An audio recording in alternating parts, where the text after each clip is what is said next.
Hey, everybody, this is Alex and Ben. Welcome back to another episode of The Oregon Bridge.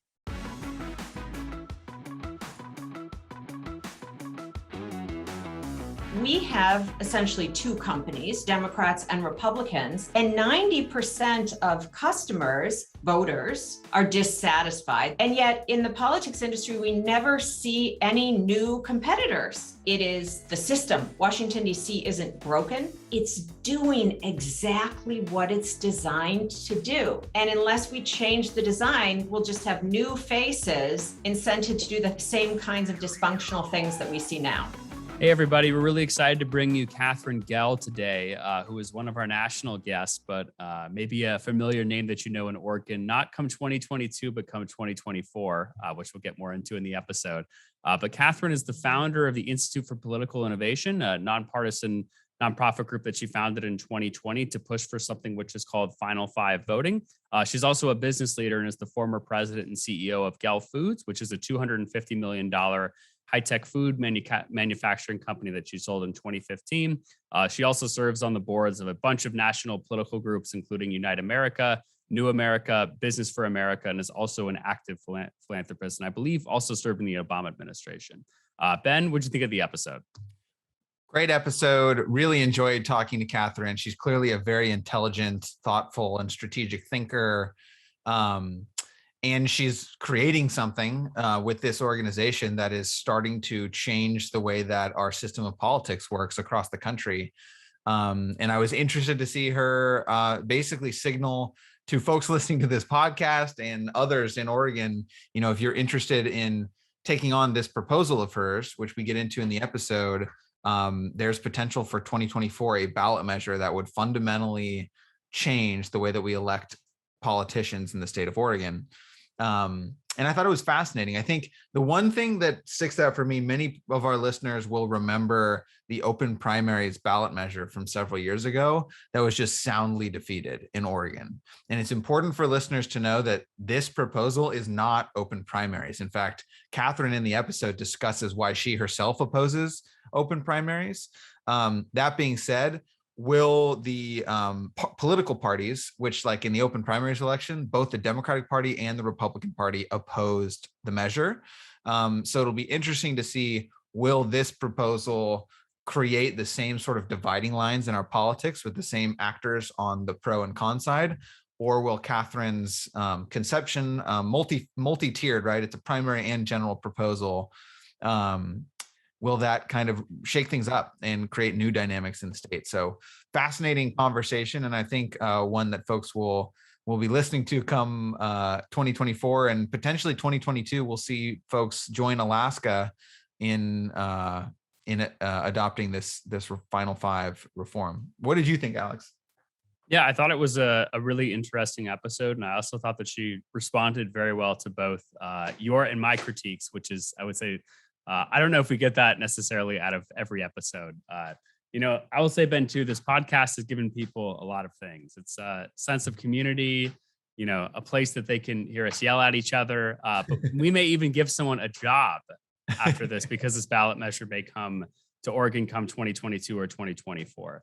So yeah, really interesting episode. I think Katherine is probably one of the best at this for those, sort of business folks who are involved in politics. And I kind of get into that criticism of the donor-funded projects a little bit more in the episode, but overall really enjoyed speaking with her, and definitely someone that y'all should know and y'all should be listening to and paying attention to. Absolutely. We'll also put in the show notes a link to Katherine's TED Talk, which is kind of what sprung her into the national spotlight. She, co-authored a piece in the Harvard Business Journal as well that kind of put her in the center of national political dialogue. So thank you, everybody, again for listening. I hope that at this point you're subscribed on either Spotify or Apple Podcasts or Audible or wherever you get your podcasts. But if your podcast platform does have a rating, please give us 5 stars and leave us a review so other folks can find the podcast and help us grow. Otherwise, thanks again for listening, and we hope you enjoyed this episode. All right, everybody. We've got Katherine Gehl here with us. Katherine, how are you doing today? I'm great. Hi, Ben. Hi, Alex. How are you guys? We are doing really well. And we wanted to thanks for being here. We wanted to start with, anyone who reads your bio, it's a fascinating trajectory you've had in your career. So and the part that I want to ask about is, how does someone running a multi-million-dollar high-tech food processing company decide to give all of that up and start your own, basically like a political think tank nonprofit that's trying to solve small d democratic problems? How do you go from A to B, and do you regret it? Oh, I've so often been asked how I went from A to B, but I don't think someone's asked me if I regret it yet. So just jokingly. Yeah, I will say, actually, I don't, although I do miss business. It turns out you have a lot, you think you have not, you think you don't control things when you're running a business, but you actually control a lot more when you're running a business than when you're trying to do what I'm doing now. That's something I've learned. But I will say to that question, it's actually a more direct line from running this high-tech food manufacturing company with 400 employees, to doing what I'm doing now than one would think. So here's a short version. So there I was, a business leader, but I cared deeply about the country, and I was engaged in politics, et cetera, in kind of traditional ways, candidates and policy, and I was getting frustrated with the entire thing, that Washington, D.C. wasn't getting anything done. And two things happened. One, I was doing my corporate strategy. So essentially I'm saying, how can I sell more cheese, right? That's the core of it, make my business bigger. And as I was working on that strategy, at the same time, I was running a parallel analysis of the industry of politics, just like I was working on the industry of, cheese sauce and the other things I sell. And one of the key insights that I came up with is, hey, how come in my business, the way that I do well is by making my customers happy, which is they have to like my cheese sauce and it has to be the right price for them, essentially. And if I don't do that well, and I'm making a lot of money, then someone else, but my customers aren't happy, someone else is going to come in this industry and take this business away from me. And it is that pressure of competition that makes me keep innovating to serve my customers, et cetera. So how come in politics, we have essentially two companies, two players, Democrats and Republicans, and 90% of customers, voters, are dissatisfied. That's the disapproval rating of Congress. And yet in the politics industry, we never see any new competitors. Nobody comes in and says, oh, since everybody is unhappy with what, sort of both parties are delivering, even if they believe what the parties say, they may be unhappy with how it's all playing out. They never have any new choices. And I thought that is so odd and anti-competitive. And the second thing that happened is I read a book by a former Republican Congressman, Mickey Edwards, called The Parties versus the People, where he said that it is the system. That's the problem. It's not the players, it's the system they're playing in. And so I put those two pieces together, and I could never unsee what I had seen, which is, as Mickey originally said, Washington, D.C. isn't broken. It's doing exactly what it's designed to do. So the problem is inherent to the design. And unless we change the design, we'll just have new faces ongoingly incented to do the same kinds of dysfunctional things that we see now. And after I saw that, I just couldn't prioritize the company that I love so much anymore, because the country and this whole issue was more important. That's an amazing story. And you touched on a few. I want to define some terms at the very beginning here. So first, you talk a lot about the political industrial complex, or you sometimes say the business of politics. Can you define what that means to you and how that's part of this thesis? Yes. So there are a lot of ways to look at what's going on in politics. The way that I talk about is not the only right way to think about politics, but I think it's really helpful, which is let's think about politics as an industry, which is to say a whole group of people and companies who get their jobs and make their money and grow their businesses and grow their employment by succeeding in this business, which is politics. And we have to ask ourselves what it takes to succeed in that business. And so I talk about the politics industry and the political industrial complex as being those set of people who are engaged in that for their livelihoods. And in any well-functioning industry, people in that industry, well, in any industry, whether it's well-functioning or not, people are going to do what it takes to succeed in that industry. So the question becomes, what does it take for people to succeed, to keep their jobs, to get their jobs, to grow their jobs, to grow their compensation and power, et cetera, in the political industrial complex? And whatever those behaviors are the behaviors we're going to see, because we, Alex, Ben, me, right? We have all done in our careers what we need to do to succeed in the jobs we have, or if we don't like what we have to do, then we go get a new job. But in general, basically, we want to, succeed in the job we have. So we do what the rules incent us to do. And so that dynamic, I've heard you talk about this on other podcasts. Basically, the dynamic is the incentive for the political industrial complex is actually not to solve problems, because as long as there's problems that are unsolved, they can go back to their base and say, hey, I need more money. Hey, I need you to send me back to Congress. We've got more work to do. Whereas if you go and you solve problems efficiently, your pitch to your donor class is different, or maybe they're less interested in investing. And is that when the other defining of terms I wanted to ask about was the rigged system, which sometimes Bernie Sanders and the left of the Democratic Party uses this term rigged system, but I think you mean something slightly different when you're talking about the rigged system. So how do you define the system as rigged? Yeah, I actually don't use the word rigged so much as I say Congress isn't broken, it's fixed. Fixed, yes, that's right. And what I mean by that then is not getting at this picture of corruption, like as if people are getting paid off, but getting at the idea that the system is fixed by the rules of the game of the system to give us what we're getting.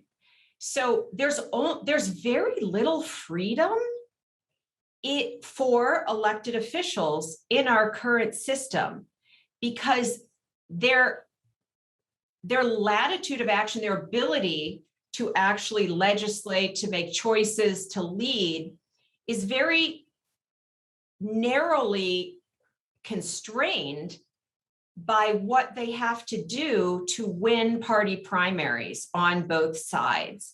And the things that win party primaries are on the left and win party primaries on the right are a very narrow set of actions, policies, preferences, talking points, and that's what we get. And particularly people on both sides, to win their primaries, have to do one thing in general, which is definitely don't compromise with the other side.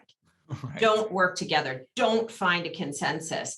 And so when a system is so strong in that way, which is in order to keep your job, don't work with the other side, that is the behavior we're going to get.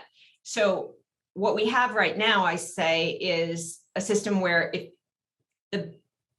if people in Congress do their jobs the way we want and need them to, they're actually likely to lose those jobs. So that's a totally crazy system, because imagine if any of us worked in a company where essentially it was do your job really well and then we'll fire you. Then we would probably not do our jobs really well. We would do our jobs badly to keep our jobs. And that's what we see happening really in Congress. Great, thanks for that. And Katherine, I know at least I want to circle back on a number of those points you just made. But before we dive into that, I want to take a step back and talk a little bit more about you and then IPI as an organization. So having worked in DC for 5 years, I know that there's a lot of different groups that I would say are either donor driven or donor found.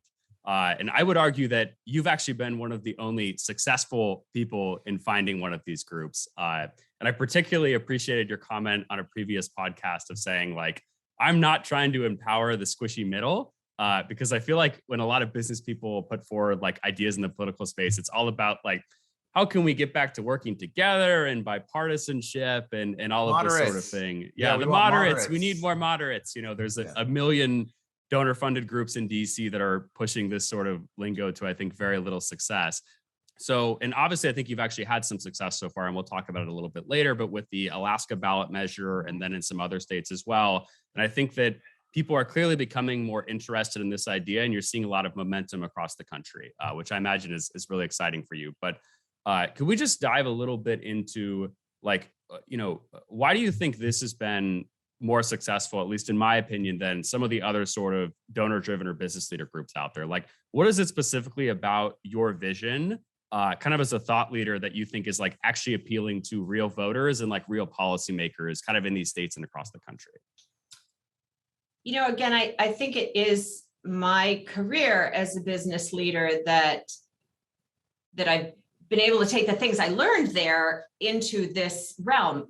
First, to figure out the theory that I was talking about a moment ago, that we have an anti-competitive industry and it's a duopoly and it's doing what it's designed to do with the rules. But the second piece is to bring into this world of political reform, which I don't like to think I'm in. I talk about being in political innovation, a particular idea from business, which is strategy is about choosing what not to do. So we don't try to do everything. We don't try to fix everything.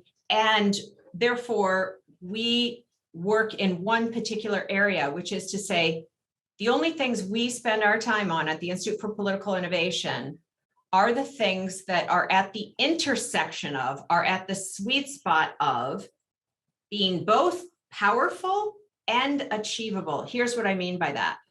I don't want to recommend to any one of your listeners or to anyone that we should change something unless it is powerful, by which I mean, if we change this part of the system, it is likely that Congress will work better and deliver better results for the American people if we change this thing. And the second thing is that whatever I'm recommending has to be achievable.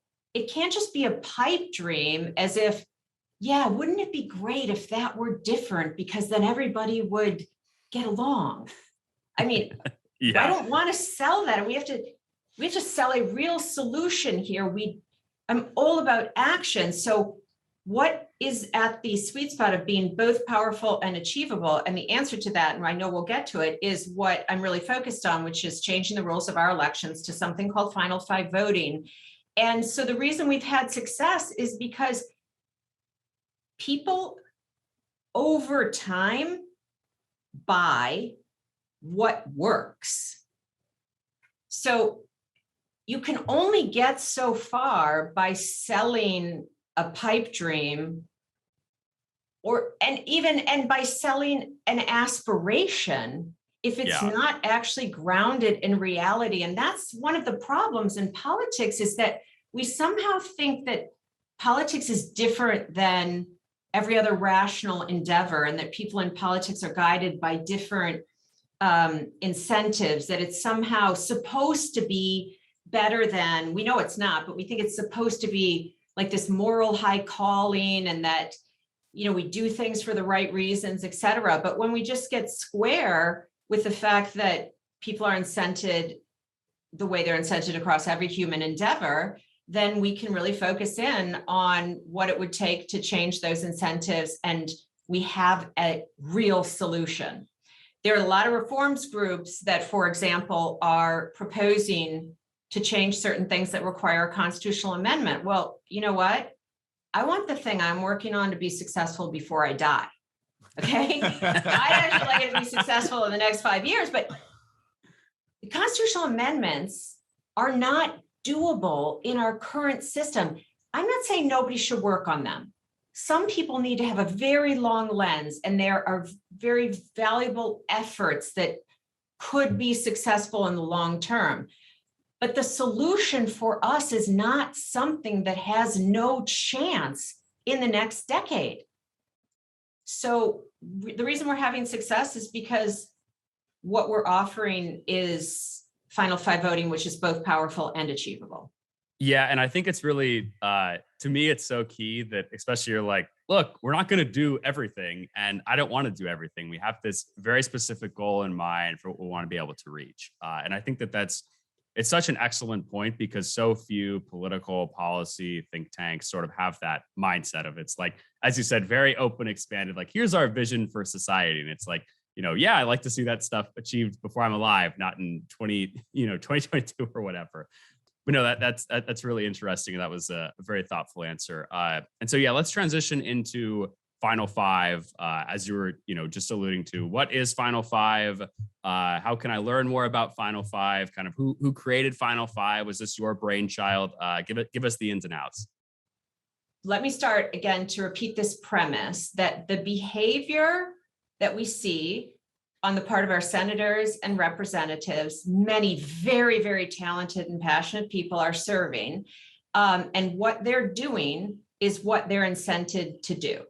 The key incentive, there are lots of different incentives, but the biggest incentive is getting elected and getting reelected. So let's think only about that incentive. And as I noted a moment ago, right now, acting in the public interest, the broad public interest, is actually makes someone less likely to get reelected, because acting in the broad public interest, the interest of the general electorate, can easily on both sides make you lose your primary. Final five voting, and then the second piece is that there's no new competition ever in the system, right? We just have Democrats and Republicans, regardless of how dissatisfied people are. So what we want to do is alter those two dysfunctional aspects. So final five voting is the combination of two simple changes to how people get elected to Congress. First, let's get rid of party primaries because they push people so far to the left and so far to the right that they can't work together. So instead, under final five voting, we will have a single primary, one ballot. Everybody who's running is on the same ballot, regardless of party, Democrats, Republicans, Libertarians, Greens, Independents. When you go in to vote, you look at that list of people and everybody can vote, not just people who are registered with the party. Everybody votes and you pick your favorite. Just one. Just one. You pick one favorite, the polls close, and then we count the votes. And the top five finishers out of that single primary are going to advance to the general election. So we're not going to have just one Republican and one Democrat. If you do this in a super Republican district, for example, you could easily have 3 Republicans or 4 Republicans advancing and 1 Libertarian, or 3 Republicans, 2 Democrats, and a Green. But that makes 3. That makes 6. Sorry. 2, and 1. So, yeah. Okay, you get it. It's supposed to add up to 5. So people good at math need to do that. Okay. So the point is then, out of that primary, we have 5 advancing. Now, between the primary and the general, we will benefit from this dynamic, diverse competition of ideas and candidacies and visions and debate between these 5. Then we need to make a second change because we have to figure out who's going to win. And you would think that would be simple, but it's not as simple as it seems, because what we wouldn't want to do is, now that we have the benefits of 5 people and that competition, we don't want someone to, in a sense, accidentally win with 21% of the vote, which could happen if the vote splits relatively equally 5 ways, right? One candidate could be the winner, but they'd only have 21% of the vote. So what we do now, that might actually happen in our gubernatorial primary for the Democrats. Is if all of the big candidates do declare, it could highly be likely that someone wins with 30% of the vote. Well, or California's next governor, if there's a recall, could be someone who right now is polling at like 25, 27% of the vote. Like it's a very real problem in our democracy. It's a real problem. And that's because what we do in our democracy, and I'll get back to Final Five voting in a moment, is we use something called plurality voting, where we say whoever gets the most votes wins. And I'll just give you an interesting historical tidbit. That seems really rational. Whoever gets the most votes wins, and we're used to it. But it's actually almost an accident. When the country was founded, they wrote this great constitution that needed to be improved and was improved over time. But we have this constitution, and it doesn't say in the Constitution actually how we should pick the winners, but they had to figure those rules out too. And at the time, there really weren't other examples of democracies. And so our founders essentially copied countryside elections in Britain, which was one of the few examples of people choosing representatives. And they said, whoever has the most votes wins. So now, as long as you have the most votes, you win, even if you don't have a true majority, which is how you get people winning in California with 25% of the vote, or maybe someone in your gubernatorial primary with 30% of the vote. We don't want to have that problem. So now go back to Final Five voting. We have our 5 candidates who came out of the primary. And what we do in the general is, now when we come to the general, we're going to rank our choices. This is something that I call instant runoff voting. Others have heard of it as ranked choice voting. You go in the ballot, you go into cast your ballot, and you see all 5 candidates, and you do what we do naturally, which is list them in order of your favorites, as in, oh, I really want Alex to be my senator.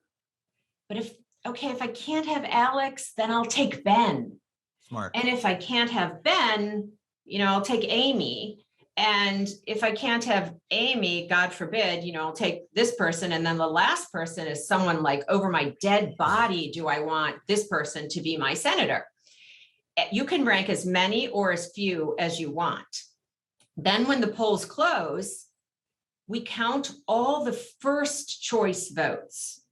And if one of the 5 candidates has a true majority, over 50%, great. Election's over, they won.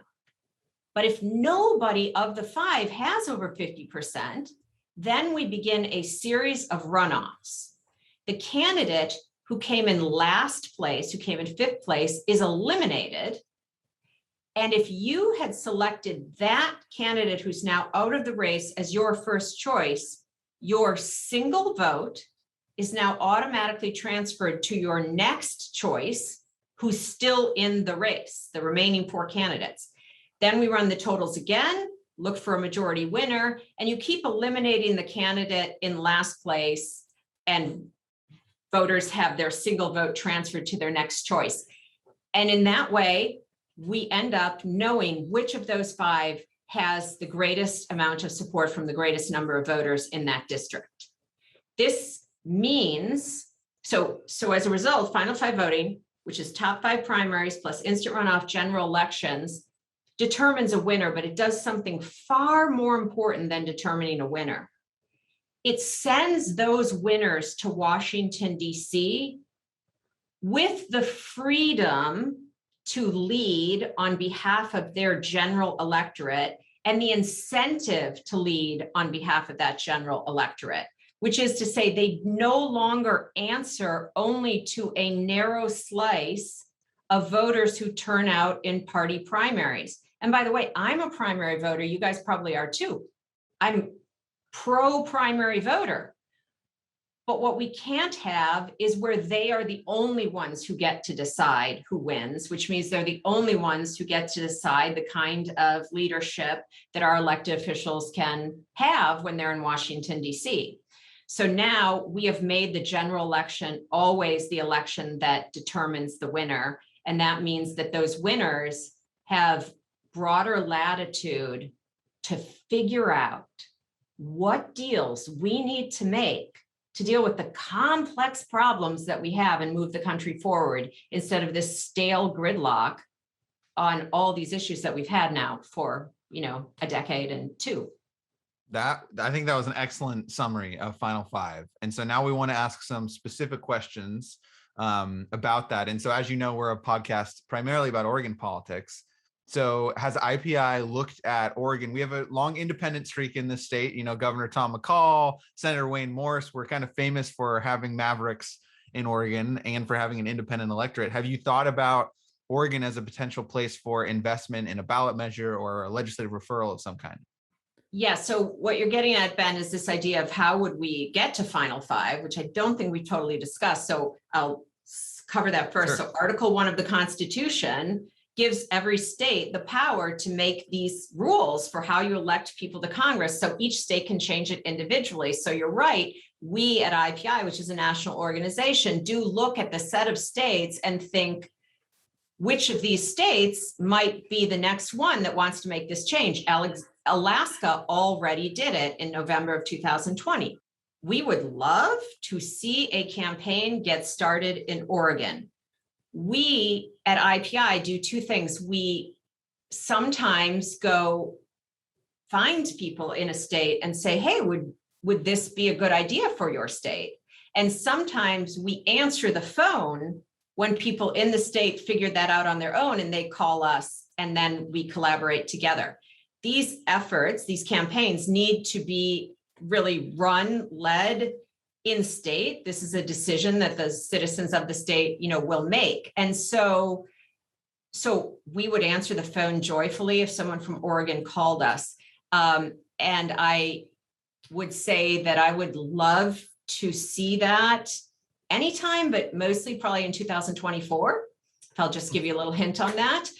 So I think it's not likely that Oregon is going to run. I'm not seeing activity in Oregon that leads me to think they're going to run this in 2022, but I would love to see them running this in 2024. Very, very good. Very interesting. And so my follow-up here, and then I know Titus has a couple, is you mentioned Alaska.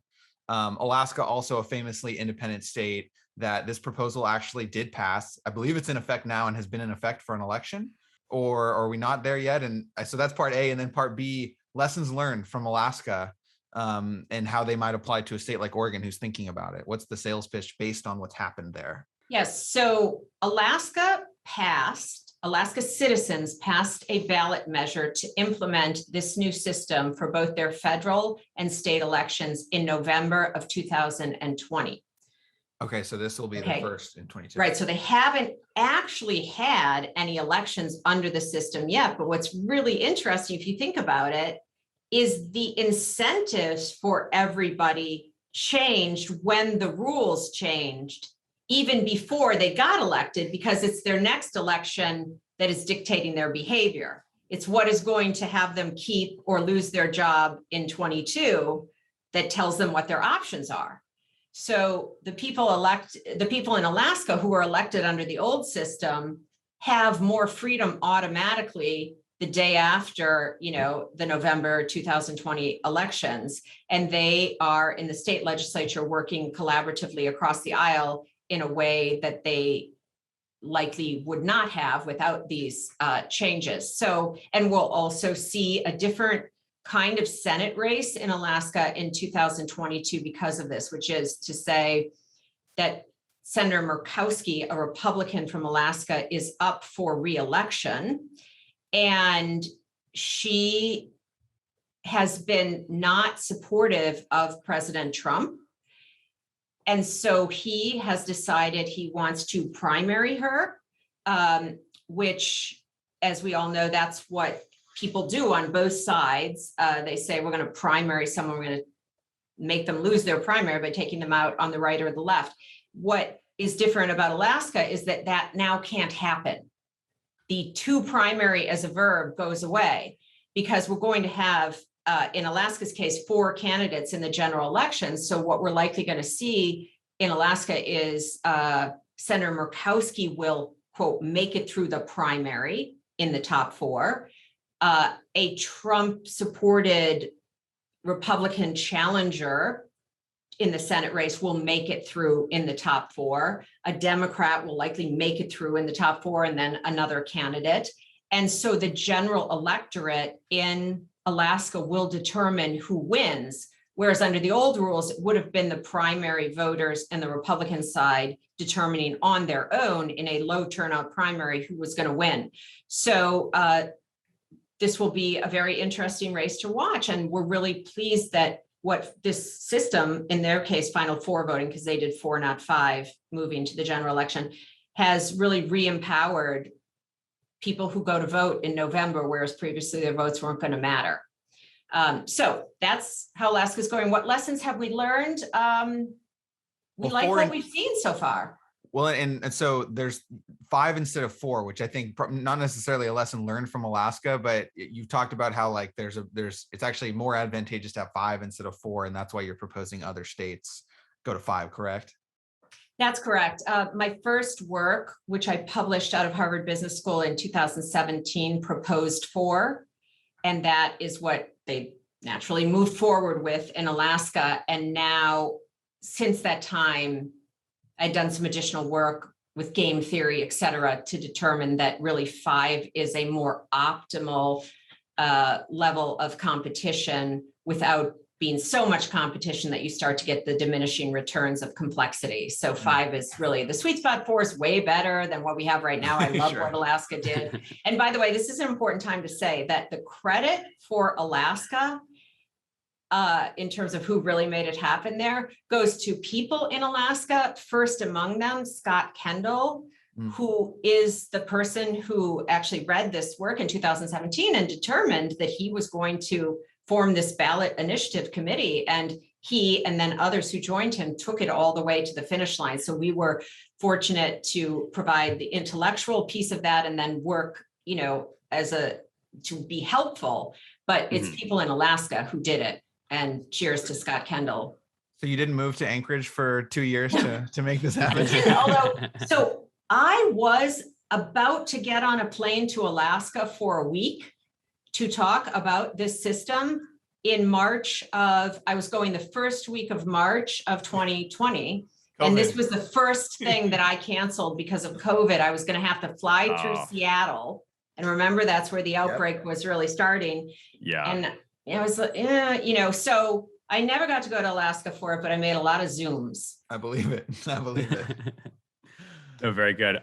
So Katherine, I have one question for you, which will then lead into my second question as well. So you've told us today, and I've heard you say it in previous interviews too, that we need members of Congress or in the House or in the Senate, and these people, they need to be elected to deliver on things. Would you maybe dive into that a little bit further? Like in your mind, what does delivering actually look like for members of Congress? Yes, that's such an important question because it is too general of a term. Okay, if I just say to get things done in the public interest, well, whose vision of the public interest are they getting things done in? So here's the idea. Right now, so we're going to compare the ideal with what we have right now. So right now, as Ben said in the beginning, members of Congress are in many ways actually incented not to solve problems because it helps when you have a duopoly, only 2, to actually keep a lot of problems alive and have them be divided so that both sides can continue to run on them, to raise money on them, and to turn out their bases on those problems. So that's one of the incentives that exists right now. And that's a crazy way to set up a legislature, which we need to figure out a solution.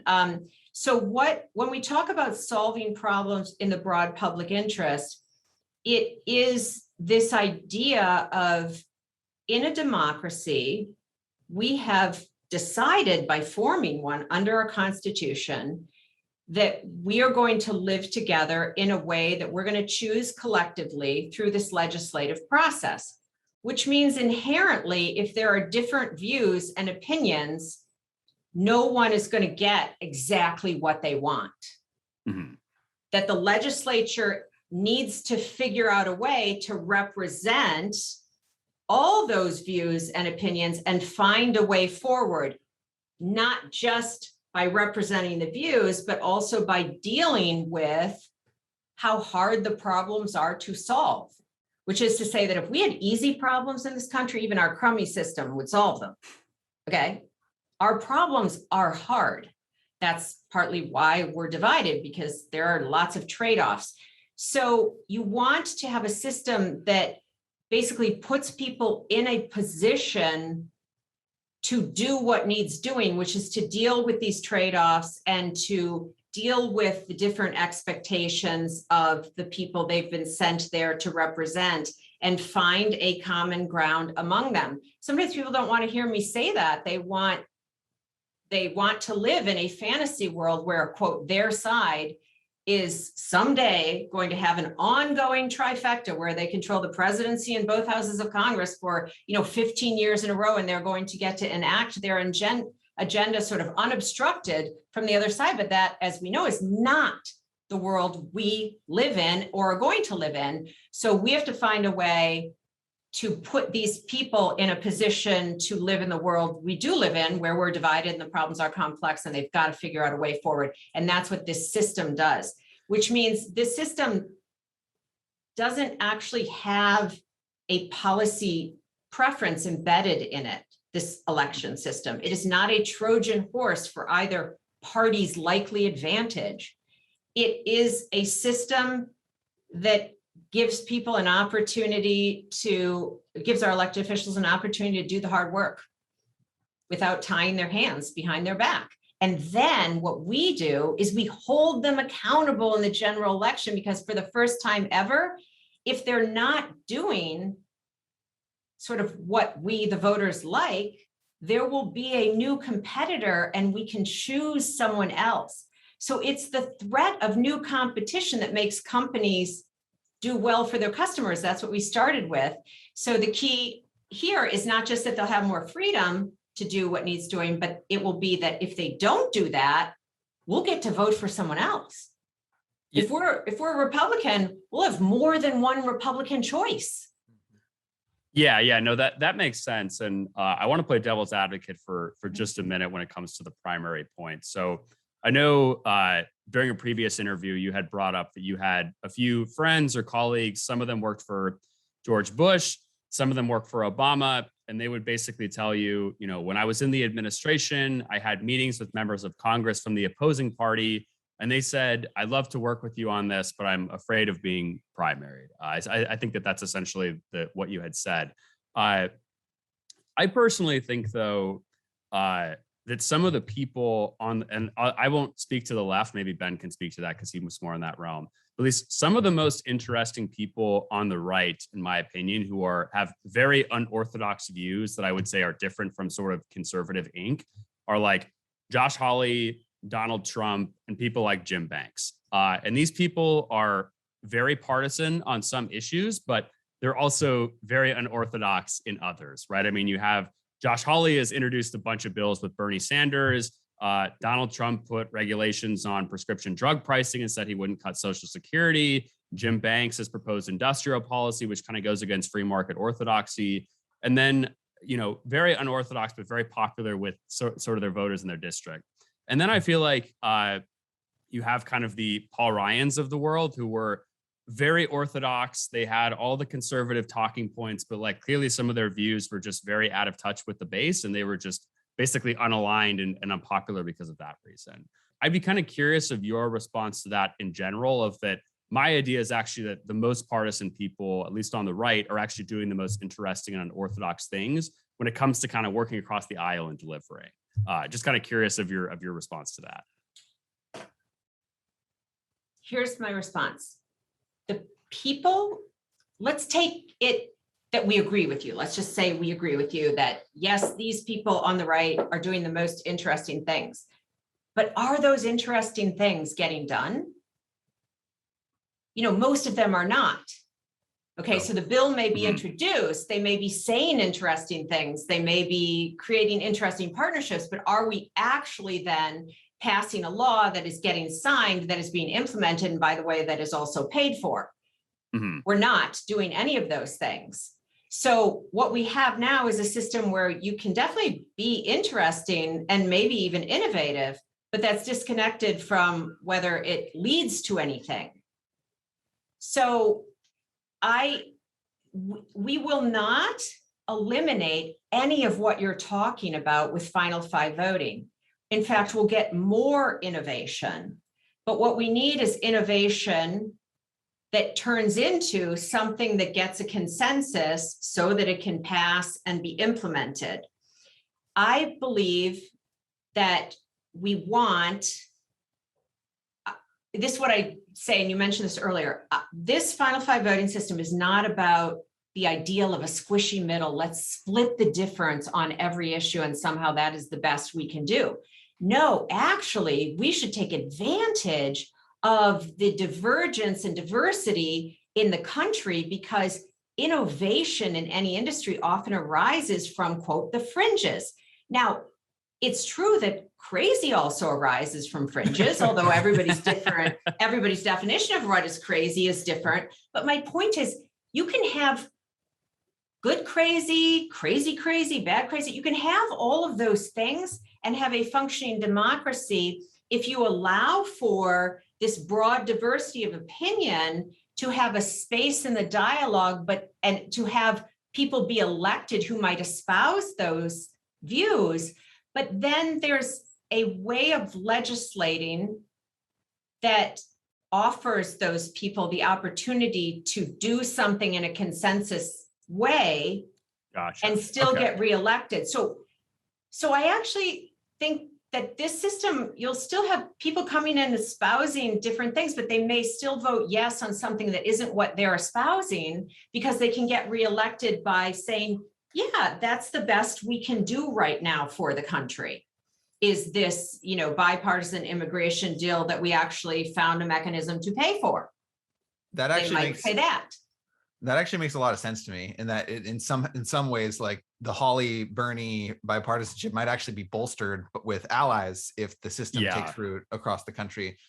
I've got a couple questions. And only in the end, only if over time that's what general election voters want. I mean, look, this system only is a good idea if in the end we believe in democracy, and that we believe that general election voters should over time get to choose the direction of the country. But this will figure out if this system will figure out if democracy works. Right now, the challenge we have is that only 10% of the people in the country have any say whatsoever at all. My son is 4, so I like to think about this as saying that 10% of the country is the boss of us. Yeah. And they really shouldn't be. They should participate fully, but they just shouldn't be the boss of everybody else. That makes sense. And I'm in that 10% again. And I'm saying I should not, just because I vote in a primary, have more say than someone else. Yeah, for sure. It's a fair point. So Titus asked his question from the right. I've got a couple questions from the left that I think, particularly in a state like Oregon, where we're predominantly blue in terms of who we elect, that I think will be on people's mind. The first is about money in politics and corporate power. And one of the main critiques that I actually think primarily on the left from the Bernie Sanders movement, but also I think Donald Trump tapped into this, is like, there actually has been bipartisan consensus and meeting in the middle on a bunch of really bad things, like endless foreign wars and bailouts of corporations and anti-labor policies, blah, blah, blah, blah, blah, where the big money donors who are, as you've mentioned, like not an easy thing to fix money in politics, but one critique of the proposal might be like, well, sure, you're sort of reshuffling the deck a little bit, but at the end of the day, these campaigns are still going to cost, tens of millions of dollars, and the big donors are going to be able to, cloak their bipartisanship as appealing to broad groups of people, but they're still not delivering for the American people because the incentives are all wrong in terms of finances, donations. What's your response to that? I know you've talked about why starting here makes sense in terms of pragmatism, but is there a substantive response to this fear about corporate power and money in politics? Yeah, so I agree with Winston Churchill when he said that democracy is the worst form of government out there, except when compared with all the others. Yeah, that's right? a good one. And so democracy is messy and it is hard. What we have right now is messy, hard, and bad results, crummy results, division, et cetera, to show for that. Yes. What we would have with final five voting, where the best way to get and keep your job is, to focus on these results in the public interest, we'd have messy, hard, and some good results to show for it. there is no utopia in a democracy, and there will be policies under this that lots of people won't like, right? Mm-hmm. But the idea in a democracy is that over time, more people get served than not, than under another system. Everything is relative when you have to figure out what form of government you want to live under and how you want to, make collective decisions if you want to be a democracy instead of, a monarchy or a autocracy. And so having said that, money in politics is always going to be an issue, but it doesn't have to be totally negative, which is to say, I don't particularly have a problem with money in politics as long as money isn't more important than votes. So in the current system, the problem we really have is that votes have so little power. We have an exchange rate problem. It's not that money has so much, it's that votes have so little, because think of it this way. What we just said is 83% of elections are decided in a party primary. So what is the power of everybody who votes in the general electorate in those, 83% of elections? The power of those votes is 0, which means that money can influence what people want to do because the votes had no influence. There's no amount of money that is going to influence a politician to do sort of a self-interested corporate thing if that politician didn't get elected. So in this system, we're now making the general election, pleasing general election voters be required to be elected. And therefore that makes a lot of votes way more important than money in a way that they're not in the current system. So that's the direction that we go. And it's fine if there's money in an industry, as long as that industry's incentives are to serve the customers, right? Mm-hmm. So what we have now is an industry's incentives are not to serve the customers, and therefore money exacerbates it. Whereas if we alter the incentives in our election system, then you can have a growing industry with more money and it can be, quote, fine. The other thing I would say is we don't have a lever to pull on money in politics. And it's a huge mass of unintended consequences if you try to, sort of figure out how someone thinks it would be better. So when we go back in the beginning, why are we having success at IPI? Because what we're selling, this system of final five voting, works in reality. It's both powerful and it's achievable, and money in politics is neither of those things. Well, and that's the beauty of our laboratories of democracy, state by state system here, is we can try this and see. We will have some hard data in Alaska about how it's also cool that they did it in their legislature and not just for Congress, which I know is primarily the goal here, because that gives you way more way larger sample size about like how many bills were bipartisan, what kind of bills were bipartisan, how did money in politics flow differently than other elections. So yeah, hopefully it'll provide some insight for other states as we that's a totally good point. I was just told, I don't know the details, but I was just told that Alaska was able to avert a government shutdown through a bipartisan agreement, that it is believed to be possible because people see they can do that given these elections incentives. Very cool. Well, Katherine, we want to be respectful of your time, and thank you so much for joining us on the show today. I have two, which should be easy questions.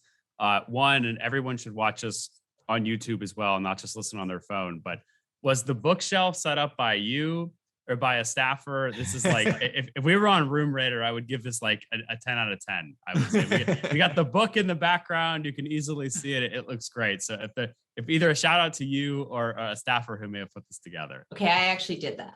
in the pandemic, when I realized that I was going to sit here for, I didn't know it was going to be this long, but I was like, oh, I better make this room look good. So thank you.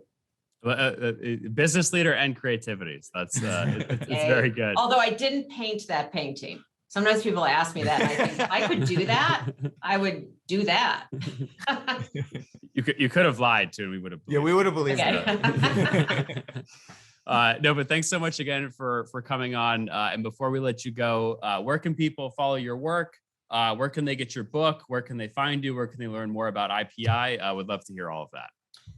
Thank you. So the most important thing, I think, if people have time and are interested, is to watch the TED Talk and share it. And you can just Google my name, Katherine Gehl, Gehl, TED Talk, or just Gehl TED Talk, and you will find it. And please share that with people, share it on social media.